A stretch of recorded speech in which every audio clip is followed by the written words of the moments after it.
छात्रों, आज हम लोग डीएलएड प्रथम सेमेस्टर में विज्ञान के अंतर्गत गति एवं बल का अध्ययन करेंगे, जिसमें से कि हमने गति को डिफाइन किया हुआ है, जिसमें कि हम कह रहे हैं कि गति क्या है।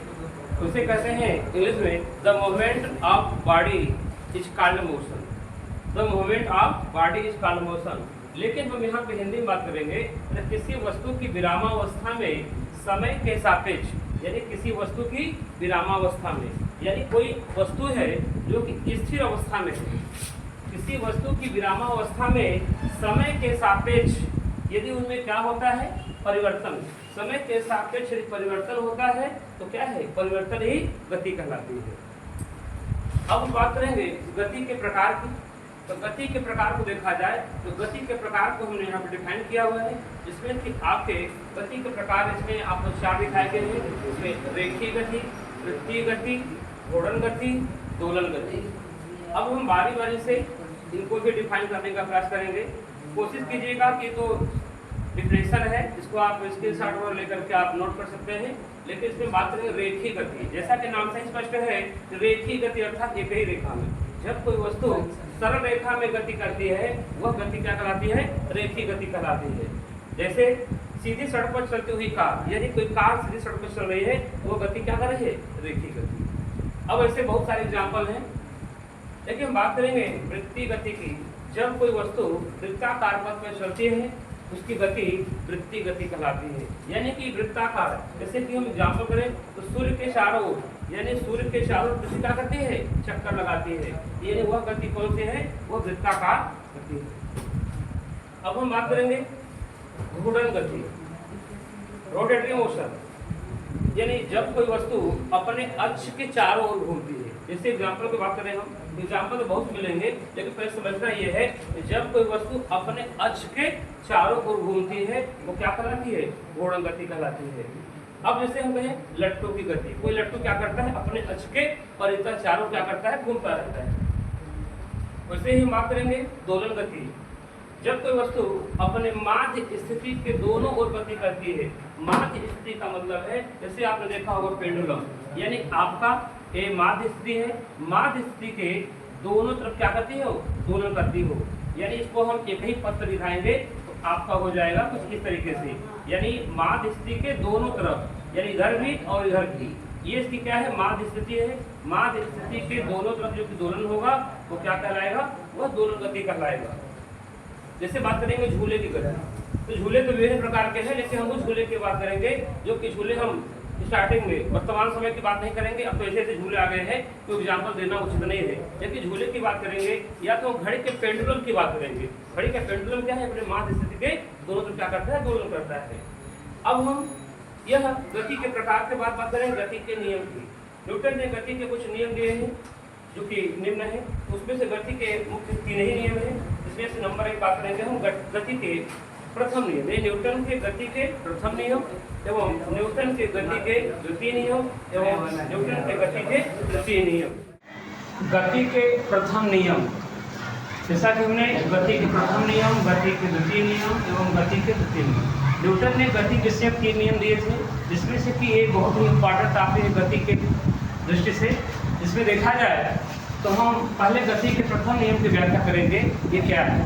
अब इसको हम एक्सपेरिमेंटल मोड में समझे तो बेहतर है, कारण कि यदि कोई वस्तु विरामावस्था में है, यानी कोई वस्तु क्या है, विरामावस्था में रुकी हुई है, तो विराम की अवस्था में तब तक रहेगी जब तक बाह्य बल लगाकर रोका न जाए। यानी कोई वस्तु विरामावस्था में तब तक रहेगी जब तक इसको बाह्य बल लगा करके हम उसको धक्का न दें। यानी कहने को जब कोई वस्तु ये तब तक रुकी रहेगी जब तक उसको बाह्य बल न लगाए, यानी जैसे बाह्य बल लगाएंगे गति में हो जाएगी। तो वही दूसरी स्थिति है, जब तक वो क्या रहेगी आपकी उसी अवस्था में, जब तक बाह्य बल लगा करके वो क्या करेंगे, तो धक्का न दिया जाए, क्योंकि बाह्य बल न लगाया जाए, क्योंकि यहाँ पे बाह्य बल न लगाया जाए। यहाँ पे हम बना सकते हैं बाह्य बल न लगाया जाए, न लगाया जाए, यानी यदि कोई वस्तु विरामावस्था में है तो विराम की अवस्था में तब तक रहेगी जब तक बाह्य बल न लगाया जाए। यदि विरामावस्था में है तब तक रुकी रहेगी जब तक उसमें बाह्य बल न लगाए।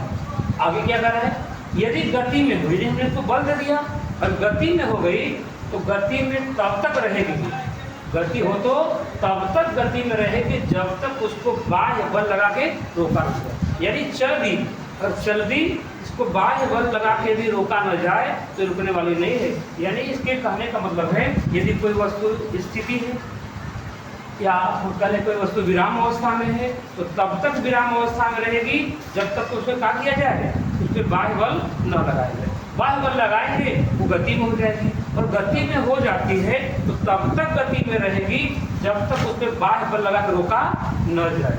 यानी ये न्यूटन की गति का प्रथम नियम है। इसमें महत्वपूर्ण कुछ एग्जाम्पल होंगे जिनको हम समझेंगे, जैसे हथौड़े के हत्थे को जमीन पर पीटना। जैसे कि हथौड़े के हत्थे को हम जमीन पर पीटते हैं तो उसमें कसता चला जाता है। जब भी इसमें और देखा जाए हत्था लकड़ी का, हथौड़े से अगर ढीला हो गया हो उसको में से जमीन पर बार बार ठोकते हैं तो उसमें कसता चला जाता है। अच्छा, इसके एग्जाम्पल को समझने से बेहतर है कि सबसे मस्त ये है, कार के अचानक चलने पर आगे या पीछे झुकना।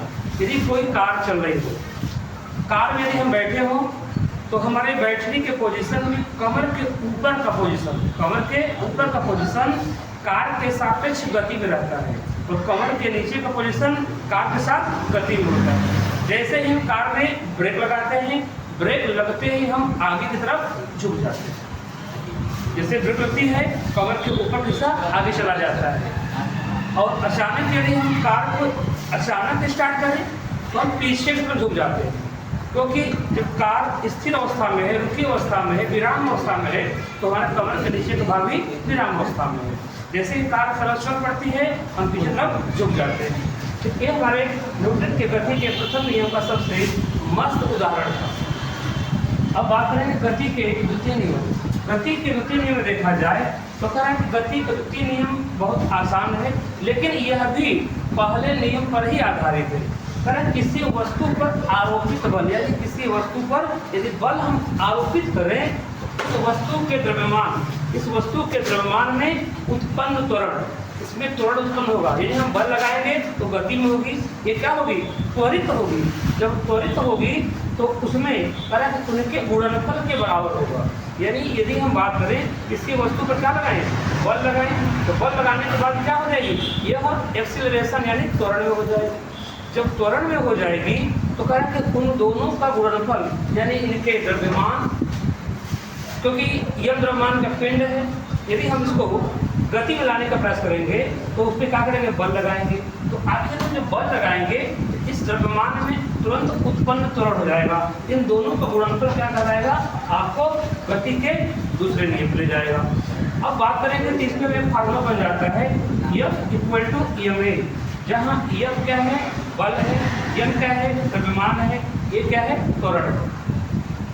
उसी प्रकार से हम देखें तो कहा न्यूटन के गति का तृतीय नियम, ये बहुत इंपॉर्टेंट है, ये आसानी से समझ में आ जाता है। कहे कि इस नियम को हम क्रिया एवं प्रतिक्रिया का नियम भी कहते हैं। यानी यदि हम कोई भी एक्शन करते हैं तो उसका रिएक्शन आपको देखने को मिलता है।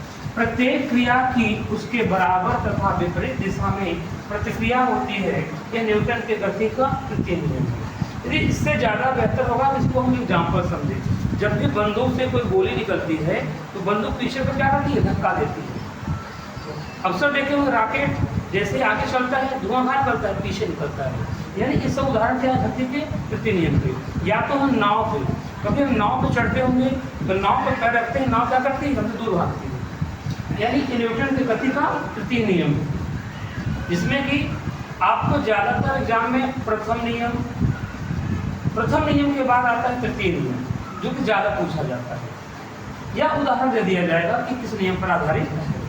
अब हम इस गति के टॉपिक की बात करेंगे। देखिए सिलेबस में तो अभी हमारे पास समय नहीं है, मैं पढ़ाने के लिए बात को विस्तार पूर्वक पढ़ाते हैं, लेकिन हम विस्तार से नहीं, हम वो इम्पॉर्टेंट यानी महत्वपूर्ण की दृष्टि से पढ़ा रहे हैं जो पेपर में आने लगेगा। उसमें एक्स्ट्रा चीज़ें नहीं हैं, हम एक्स्ट्रा चीज़ दे सकते हैं, लेकिन हम इसी कड़ी के लिए बात करें तो हमारे सामने एक टॉपिक और शुरू होती है बल।